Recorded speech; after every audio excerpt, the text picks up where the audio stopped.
Ah, bonjour Fredo. Comment tu vas? Bah ça va. Franchement, hein, faut être motivé pour venir un dimanche comme ça, mais c'est bien. Eh ouais. Ça fait longtemps, hein? Bah ouais. Ouais. Alors toi, tu y étais au fait samedi dernier lors du filmage? Non? Samedi dernier, j'étais là, mais pas samedi hier. Hein. Ah ouais, c'est d'ailleurs. Ouais, samedi dernier. Bah écoute, qu'est-ce que tu veux, je pourrais te dire comme Alain. Hein. Je sais pas, une bonne nouvelle, je sais pas, la France a gagné au loto, non? Une bonne nouvelle à annoncer? Non. Le nouveau maître, comment il s'appelle déjà, Trump. Avant, tout était la faute de Poutine, maintenant, tout est la faute de Trump. Ah. Et nous, en France, on n'y est pour rien, quoi. C'est son copain. En gros, c'est ça, tu vois. Attends, il y a plein de choses qui vont pas en France. Ni Poutine, ni Trump, ils sont pour quelque chose. Hein. Si le dernier budget en équilibre en France date de 1974, ni Trump ni Poutine ils sont pour quelque chose. Si la France est en train de devenir un grand désert médical, ni Trump ni Poutine ils sont pour quelque chose. Hein. Si la justice française est complètement engorgée dans ses procédures, ni Trump ni Poutine ils sont pour quelque chose. Hein. Si les niveaux scolaires en France n'arrêtent pas de baisser drastiquement depuis des décennies, ni Trump ni Poutine ils sont pour quelque chose. Il faut arrêter de chercher des boucs émissaires à droite à gauche. Il faut voir les problèmes franco-français, hein, voilà. Voilà. Sinon, alors oui, c'est ce que je disais à Alain. Il y a Biden qui a fait son discours d'adieu. Ouais. C'est une tradition dans la politique américaine qu'un président américain, avant de quitter le pouvoir, fait un discours d'adieu. Hein. Donc Biden a fait son discours d'adieu. Le plus célèbre dans l'histoire de la politique américaine, c'est Eisenhower, en 61, qui avait fait un discours d'adieu avant l'investiture de Kennedy, où il avait mis en garde les Américains sur le complexe militaro-industriel. Hein. C'était avant la guerre au Vietnam. Hein, voilà. Donc Biden a fait un discours d'adieu assez hallucinant, où il a mis en cause, sans le dire, son successeur, en parlant d'attention à l'oligarchie qui est en train de se mettre en place. Dans son esprit, c'est l'oligarchie financière autour de Trump. Hein. C'est-à-dire tous les patrons des GAFAM qui sont autour de Trump, tous les patrons des grosses boîtes américaines cotées en bourse qui financent Trump. Donc il a mis en garde les Américains sous l'oligarchie qui allait se mettre en place avec Trump. Mais ce qu'il oublie de dire Biden, c'est qu'il a fait toute sa carrière politique dans le Delaware, dans l'état du Delaware, qui est un état assez anonyme, hein, sur la côte est, situé entre l'état de New York et l'état de Washington. Alors les Français ne le savent pas, les Européens ne le savent pas, mais les Américains friqués savent très bien que le Delaware, c'est le grand paradis fiscal aux États-Unis. C'est l'état champion du monde d'évasion fiscale. Hein. Une grande partie des grosses boîtes américaines, notamment cotées en bourse, ont leur siège social dans l'état du Delaware, parce que c'est un immense paradis fiscal, champion de l'évasion fiscale. Et Biden a fait toute sa carrière dans l'état du Delaware, 34 ans sénateur quand même de l'état du Delaware, où il avait la réputation d'être un centriste. Hein. C'était pas un gauchiste. Hein. Il s'est jamais tellement attaqué de front à la finance. Hein. Et maintenant qu'il ose critiquer l'oligarchie qui s'est mise en place autour de Trump, l'oligarchie financière, c'est quand même très très culotté de sa part. Hein. C'est la politique du double discours. Hein. Vraiment. Voilà. Voilà. Ouais, mais les grands médias n'en ont pas parlé de ça. Comme les grands médias gogolisent les gens, ils auraient dû en parler de ça. Comme ils ne parlent pas de Macron qui en 7 ans a fait 1000 milliards d'euros de dettes en plus, sans obtenir de croissance, ce qui est dingue. Où est passé le pognon, comme dit Charles Gave. Voilà. Alors, deuxième chose que je voulais te dire, Fredo, ça n'a rien à voir. Mais tu sais, le mois de janvier, février, c'est souvent là qu'on commence à préparer ses vacances d'été. Les Français commencent à préparer leurs vacances d'été, savoir où ils vont partir en janvier, février. Alors, je déconseille à tes auditeurs de partir à l'île d'Oléron en Charente-Maritime. C'est très joli. L'île d'Oléron. J'y suis allé en septembre 2023, mes vacances ont été gâchées à un point incroyable par les moustiques tigres. Alors c'est pas un petit problème. Ils t'attaquent la journée en nuée. C'est des nuées de moustiques tigres qui t'attaquent la journée. Tu es toujours en train de tu les vois pas, tu les vois pas venir, ils te piquent. Moi je faisais partie d'un groupe, on était tout le temps fourrés à la pharmacie pour mettre des répulsifs. C'est dangereux, je crois, les moustiques tigres. En plus, ça peut transmettre, oui, des virus. Ça peut transmettre des virus. Mais c'est un fléau là-bas. Hein. Je ne sais pas pourquoi ils ne mettent pas des insecticides, peut-être à cause des marais salants, des parcs à huîtres, il y a sans doute une raison. J'ai une amie qui est partie à l'île d'Oléron il n'y a pas longtemps, en juillet 2024, elle a dû interrompre son séjour. Le camp de vacances a fermé carrément. Ils étaient attaqués en pleine journée par des nuées de moustiques tigres. C'est infernal. Et l'été, évidemment l'été, tu te retires des vêtements, tu sais pas, moi t'es au bord de la piscine, au bord de la mer, tu bois des apéros, tu t'es décontracté, quoi. Voilà. Mais ils t'attaquent, ils te piquent partout. C'est infernal, infernal. Donc, dis à tes auditeurs que surtout cet été, ils ne partent pas à l'île d'Oléron, qui est d'ailleurs un endroit charmant par lui-même. Hein. Bon, on a fait le tour du Fort Boyard. C'est un endroit charmant, mais c'est infesté de moustiques. Voilà. Et troisième chose que je voulais te dire, ça n'a strictement rien à voir. Cet été, j'ai relu 1984 de George Orwell. Je l'avais lu il y a au moins 35-40 ans, j'en avais un vague souvenir. Eh ben, c'est le livre qu'il faut lire. Je l'ai lu dans une nouvelle traduction qui vient de sortir. C'est le livre qu'il faut lire. Un livre terrifiant, plus noir que noir, sur la manipulation mentale et sur le viol mental. Comment ils peuvent prendre possession de notre cerveau, hein, par une pression, par une surveillance de chaque instant. Voilà. Donc par rapport à tout ce qui se prépare en ce moment, l'intelligence artificielle, la reconnaissance faciale, le flicage sur Internet, il faut lire ce livre qui est très connu. Hein. C'est un des grands classiques de la littérature mondiale, 1984 de George Orwell. L'acheter en collection de poche, mais faut pas le lire si on est dépressif, hein, parce que c'est un livre plus noir que noir, terrifiant, mais c'est un livre qu'il faut lire par rapport à ce qu'on vit et qu'on va peut-être vivre en matière de flicage, de surveillance de la population par tous les moyens techniques modernes. Voilà. Donc c'est ce qui nous attend alors, ce livre. Ben, je sais pas, j'espère qu'on va pas aller vers ça. Hein. J'espère, mais... Mais on y est allé un peu déjà. On y est allé déjà un peu. Les hein. premiers chapitres, quoi. Ouais. Avec le Covid, quand même, soi-disant que ça allait faire disparaître une grande partie de la population mondiale, le Covid, on a fliqué la population à un point dingue. On a cassé, d'ailleurs, le peu de croissance économique qu'il y avait. Hein. On s'en est toujours pas sorti. Hein. Ils ont terrifié la population du matin au soir avec les grands médias d'info. Hein. On allait tous y passer. Ça n'a absolument pas diminué la population mondiale. Hein. C'était une grippe méchante pour moi, le Covid. C'était une méchante grippe. Mais pour moi, il fallait faire attention. Est-ce qu'il fallait se faire vacciner ou pas? Ça, c'est autre chose. Hein. Chacun pense ce qu'il veut. Il fallait faire attention, peut-être prendre des précautions, mais il ne fallait pas terroriser la population du matin au soir pendant plusieurs années. Enfin, et aussi mettre à sec tous les restaurants. Oui, mettre en difficulté toute l'économie qui était déjà pas florissante avant le Covid. Ah non, mais on s'en est toujours pas remis. Hein. Voilà, donc on a été fliqués, on a été surveillés, contrôlés du matin au soir. Il fallait signer une autorisation de sortie, hein, pour aller faire ses courses, pour aller faire pisser son chien, alors que dans le même temps, j'ai eu plusieurs témoignages d'amis qui sont rentrés de l'étranger à l'aéroport de Roissy, il n'y avait aucun contrôle sanitaire. Ça a été du foutage de gueule. Hein. Et pendant ce temps-là, combien la grippe normale a fait de morts? Beaucoup plus que le Covid dans le monde entier. Hein. Combien les maladies cardiovasculaires, le cancer, les maladies infectieuses ont fait de morts dans le monde entier durant cette période-là? Beaucoup plus que le Covid. Hein. Je pense qu'il fallait faire attention, prendre des précautions, mais il ne fallait pas terroriser la population mondiale comme on l'a fait. Hein. Pour quel résultat? Voilà. Voilà, donc 1984 de George Orwell est un livre qu'il faut lire. C'est pas un livre gay, hein, mais il faut lire sur la manipulation mentale, sur le viol mental. Il a été écrit par un écrivain anglais dans les années 30, mais c'était l'époque où sévissait sur Terre deux totalitarismes, le nazisme en Allemagne et le stalinisme en Russie. Hein, voilà. Et il évoquait la novlangue aussi dans ce livre-là, non? Il évoquait quoi? La novlangue, la nouvelle langue. Ah, oui. Parce que complotiste, ça me rappelle quelque chose, ce terme-là qui est sorti. Là. Big Brother aussi, enfin bon. C'est un livre terrifiant. On peut faire confiance à personne dans un monde comme ça. Un monde de flicage, de surveillance, de contrôle des cerveaux. On ne peut faire confiance à personne. tout le monde doit être soupçonné. Ouais. C'est terrifiant.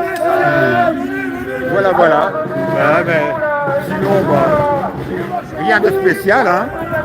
ouais. Rien de spécial. On patauge toujours dans la gadoue de la politique française, hein. Voilà.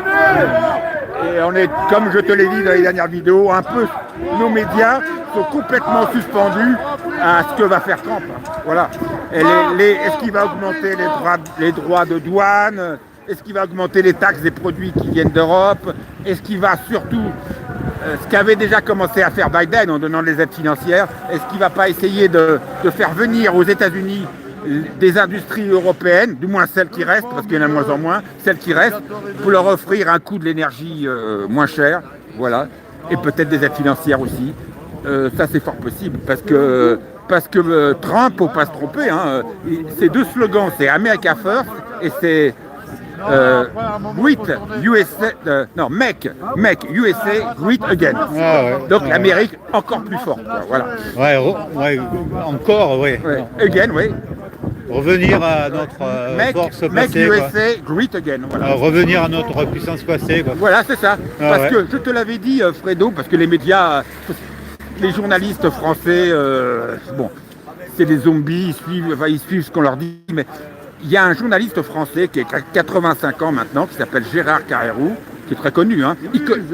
Il connaît très bien les USA. Il y passe tous ses étés depuis 50 ans. Alors, Il a son fils qui est là-bas. Ah, il a même son fils qui est là-bas. Et c'est un mec de centre-gauche, c'est pas un violent, Gérard Carrérou. Il a raconté que cet été 2024, il a passé, évidemment, comme tous les étés, son été aux USA. Il a trouvé, on dit que tout va bien aux États-Unis. Nos grands médias nous disent que tout va bien aux États-Unis. Ben, lui, il a trouvé les Américains inquiets et en colère. Inquiets par rapport à un double déclassement, le déclassement de leur pays sur la scène internationale et leur déclassement à eux. Hein. C'est ce que je te dis tout le temps, le décrochage des classes moyennes dans le monde entier. Hein. Voilà. Et en colère parce que par rapport à l'inflation, parce qu'il y a une forte inflation là-bas qui lamine le pouvoir d'achat des Américains et notamment des classes moyennes. Et les Américains, disait Carrérou, ne comprennent pas beaucoup de pétrole aux États-Unis, hein, c'est un des plus grands producteurs de pétrole au monde, les États-Unis. Les Américains ne comprennent pas qu'ayant du pétrole dans leur sol aux États-Unis, l'essence soit si chère à la pompe. Tu vois. Donc, et puis je t'avais dit aussi, moi c'est ce que m'avait dit un vieux professeur d'économie, aux États-Unis, quand un président a un bon bilan économique, il est forcément réélu pour son deuxième mandat, quelle que soit sa couleur politique. Alors normalement, Biden n'a jamais été capable de gouverner, mais normalement, sa colistière Harris aurait dû être élue. Elle faisait partie du même camp que lui, du même parti démocrate. Elle aurait dû être réélue si le bilan de Biden économique était bon. Eh ben non. Biden a été largement battu, Harris, mais bon, il faut dire aussi qu'elle n'a pas eu beaucoup de temps de se préparer. Donc c'est bien la preuve qu'il y a une inquiétude aux États-Unis. Parce que si le bilan économique de Biden avait été bon, bah, sa colistière aurait été réélue sur la lancée. Hein. Voilà. Donc voilà, tout ne va pas si bien que ça aux États-Unis, sans parler, enfin je ne vais pas trop parler, de l'endettement privé et public absolument hors norme et hors de contrôle des États-Unis. Hein. Certains parlent même qu'il pourrait y avoir un krach boursier en 2025 aux États-Unis. Bon, moi ça me dépasse, hein, mais certains disent qu'il pourrait y avoir un krach boursier qui viendrait des États-Unis en 2025. Alors s'il y a un krach boursier qui vient des États-Unis, le lendemain il est chez nous. Hein. C'est plus comme en 1929. Hein, où ça avait mis plusieurs semaines pour revenir. Hein. Maintenant, les moyens de communication étant ce qu'ils sont, s'il devait y avoir un krach boursier aux États-Unis, dès le lendemain, je pense que déjà les banques françaises seraient fermées. Peut-être que Macron déclarait l'article 16. Bon, on n'en est pas là. Hein. Ça n'arrivera peut-être pas. Mais bon, tout ne va pas bien aux États-Unis. Hein. Voilà. Mais on dépend malheureusement, l'Occident et une partie du monde, l'Occident dépend complètement de ce qui se passe aux États-Unis. Hein. En Europe, c'est le Titanic. En Europe, on est en récession, plus ou moins déclarée, de toute façon. Hein. L'Allemagne, tu as le drame allemand. Hein, l'Allemagne va très mal. C'est bien malheureux, même si ce n'est pas notre ami l'Allemagne. Hein, Attention, on n'a pas d'amis en politique internationale, on n'a que des partenaires. S'ils peuvent nous foutre des coups de poignard dans le dos, ils nous foutront des coups de poignard. Ouais. Surtout qu'avec Merkel. Merkel, elle espionnait Elle a espionné l'État français. Ouais.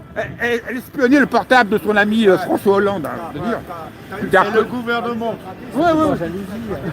Elle doit être jalouse de Non, lui. c'est pour connaître les marchés. Oui.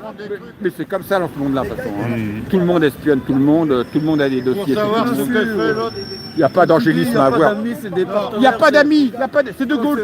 Il n'y a pas d'amis. Il a raison. De Gaulle disait en politique internationale, la France n'a pas d'amis. Le couple franco-allemand, je te l'ai dit 10 fois, c'est une connerie ça. Qui a été inventé par des journalistes parisiens qui ne connaissent pas du tout. Hein? C'est un couple toxique. Ouais, un couple toxique, ouais. Va en Allemagne, parle aux Allemands du couple franco-allemand, ils vont pas comprendre ce que tu leur racontes. Hein. Il faut essayer de penser par soi-même. Hein. Ne pas prendre pour argent comptant tout ce qu'on entend à droite à gauche, venant des médias, des politiques, des syndicats, de la rue. Il faut penser par soi-même, s'informer à plusieurs sources, mais on est clairement gogolisé par les grands médias. Vraiment, c'est...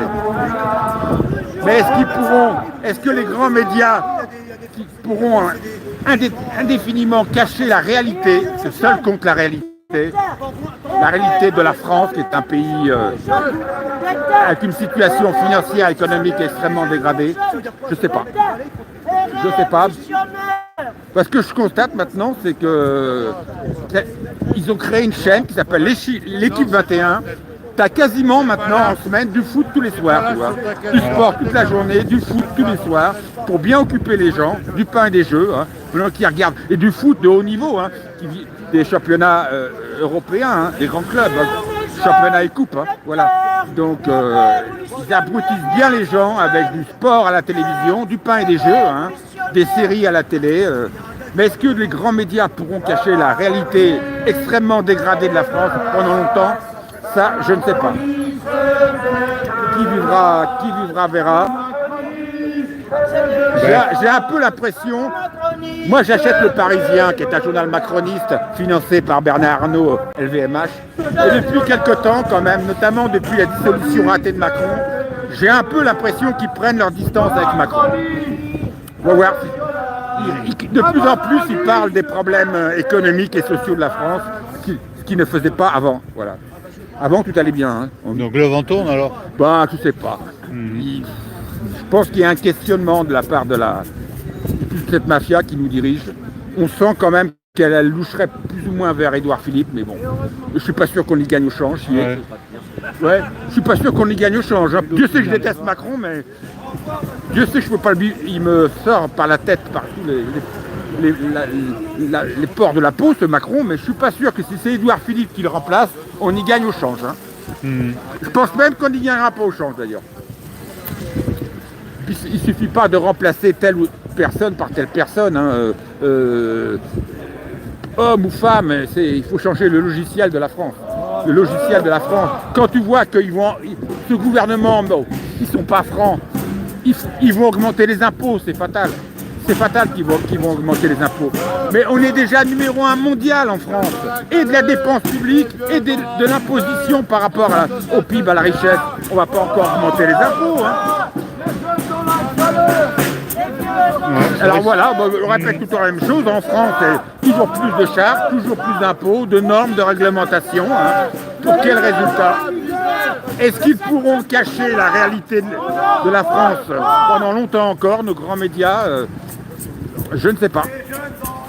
Toujours, il n'y a que la réalité qui compte. Hein. Et puis enfin, quand tu vois les sommes folles que la France emprunte sur les marchés financiers, c'est des chiffres officiels. 285 milliards on a emprunté sur les marchés financiers pour financer le train de vie de l'État, le train de vie de la France. C'était un record.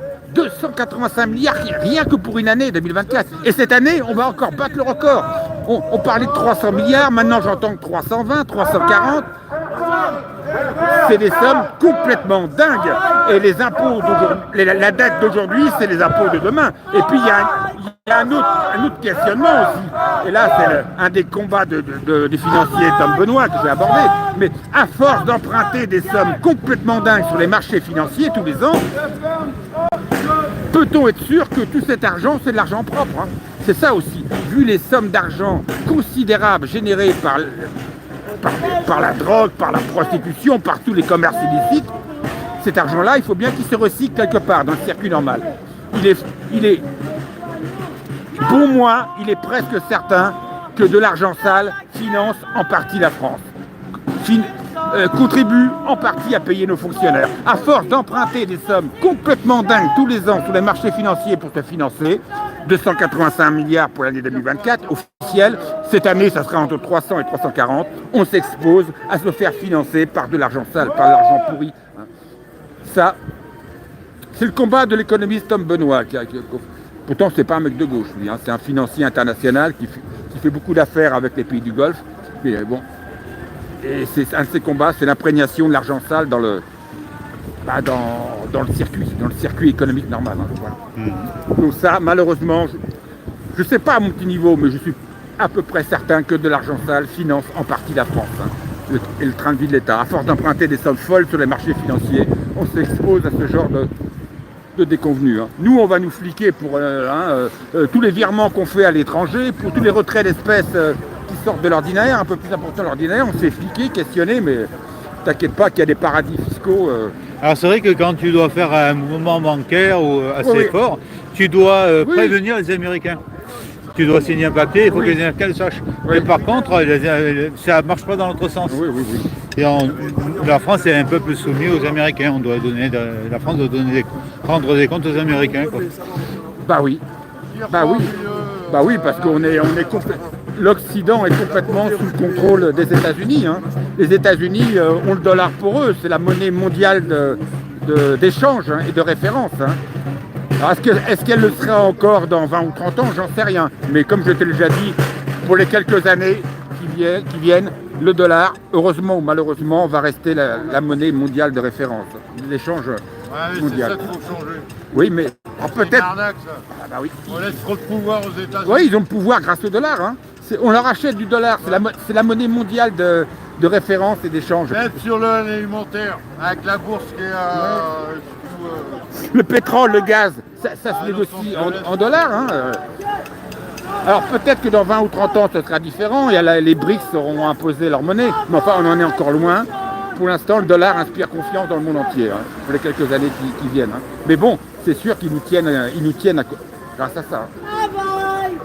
Ouais, c'est sûr qu'avec notre euro, on ne peut pas trop leur faire peur, quoi. Bah non, la zone euro, c'est le Titanic. Hein. Et c'est très loin des promesses de Mitterrand. Hein. On est d'une génération, on a connu les promesses de Mitterrand. Hein. L'Europe du plein emploi, l'Europe de la croissance. Mitterrand, c'est comme Macron. Hein. Mitterrand, fallait surtout pas croire ce qu'il te disait. Hein. Et Chirac disait, quand Mitterrand est aimable avec vous, soyez sur vos gardes. Bon, c'est un peu le même type de personnage, hein, sauf qu'il est... Il a un peu plus de classe, on va dire. Oui, Mitterrand, c'était une grande culture générale, que n'a pas Macron, qui n'a aucune culture générale. Et c'était malgré tout, il aimait la France, contrairement à Macron qui n'aime pas la France. Mitterrand, il aimait la France. Il connaissait très bien la géographie de la France, chaque département, presque chaque canton.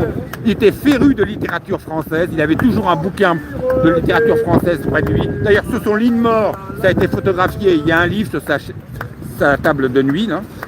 Non, c'était quand même autre chose. Mitterrand, c'était quand même autre chose que l'autre, le Macron. Hein. Mais par contre, je suis pas sûr qu'il ait fait beaucoup de bien à la France, Mitterrand. Ouais. On est là. Voilà, que te dire d'autre, Fredo? Ben, merci encore. Voilà, merci Fredo. Merci.